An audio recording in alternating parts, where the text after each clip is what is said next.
Are y'all ready? Kicau, kicau, kicau mania. Kicau, kicau, kicau mania. Kicau, kicau.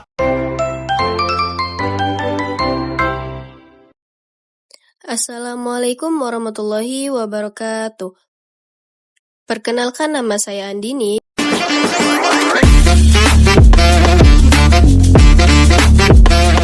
Dengan NIM 8622510228, kelas RA4, Pendidikan Guru Sekolah Dasar Universitas Primagraha. Di sini saya akan menyelesaikan tugas ujian tengah semester psikologi dan bimbingan peserta didik yang diampu oleh Bu Suhada Aida MPD.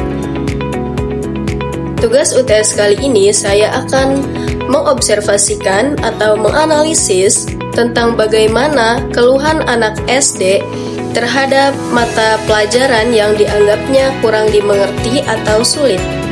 Berikut yang akan saya negosiasi yaitu adik Abdul berusia 9 tahun yang duduk di kelas 4 SD. Dan saya juga sudah sempat berbincang dengan orang tua dari adik Abdul. Berdasarkan perbincangan tersebut, ada beberapa poin kenapa adik Abdul menganggap pelajaran itu kurang dimengerti atau sulit dipahami. Yang pertama yaitu adik Abdul ini orangnya bisa dibilang introvert ya, atau ya pendiam gitu. Jadi dia ini malu untuk bertanya, atau ya dia tidak berani untuk bertanya apa yang dia kurang mengerti gitu. Jadi dia menganggap pelajaran tersebut sulit. Yang kedua, adik Abdul ini cenderung suka bermain gadget daripada mengerjakan tugas yang diberikan oleh wali kelasnya. Dan yang ketiga, adik Abdul ini gampang menyerah terhadap apa mata pelajaran yang kurang ia minati.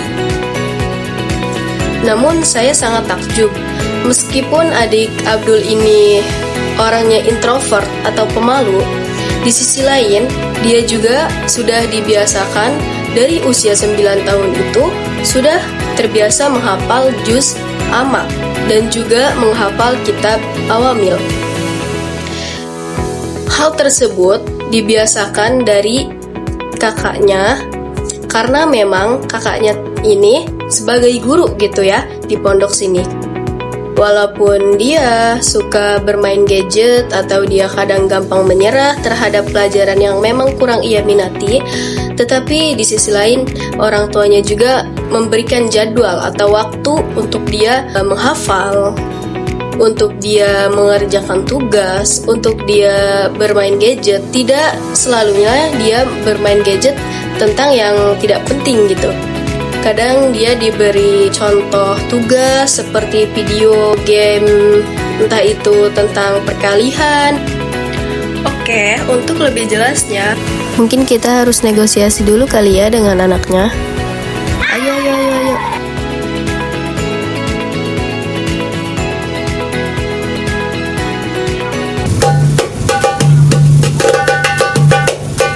Hai Dek, sedang apa? Yang mainan buka.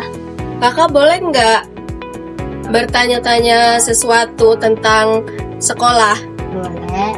Dek, pelajaran apa sih yang menurut Adek paling susah? Pelajaran MTK. Kenapa susah menurut Adek?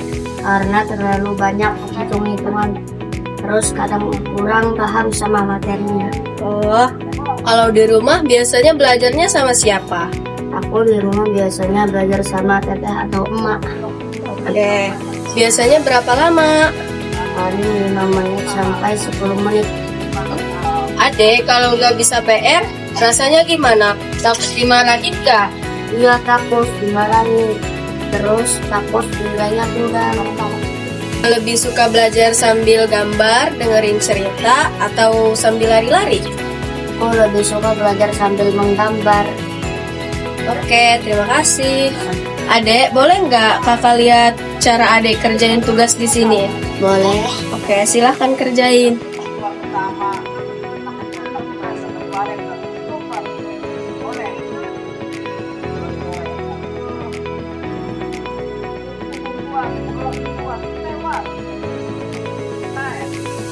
Hewan berkaki 4.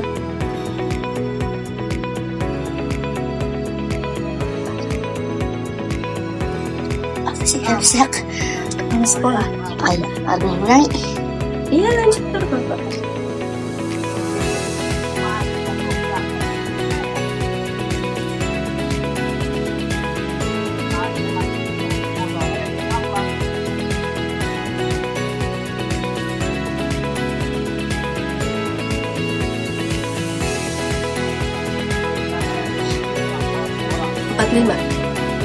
Ya, betul.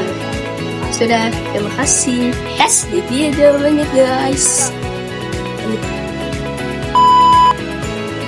Jadi ada beberapa solusi yang harus diterapkan oleh orang tua dan guru terhadap adik Abdul ini, yaitu yang pertama aturan penggunaan handphone.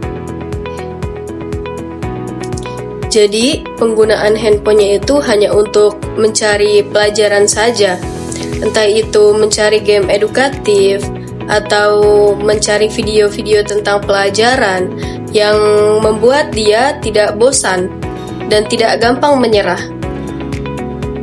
Yang kedua, karena adik Abdul ini suka tidak semangat terhadap pelajaran yang tidak ia minati, yang seharusnya guru lakukan yaitu menciptakan ruang belajar yang efektif atau ruang belajar yang menarik. Misalnya, memberikan tontonan video edukasi yang ada di YouTube atau aplikasi belajar interaktif supaya murid tidak gampang bosan terhadap pelajaran apa yang tidak ia minati. Yang terakhir yaitu mensupport dan memberi dukungan kepada adik Abdul agar tidak gampang menyerah ketika sedang mengerjakan PR. Mungkin itu saja yang dapat saya sampaikan, kurang dan lebihnya saya mohon maaf. Wassalamualaikum warahmatullahi wabarakatuh.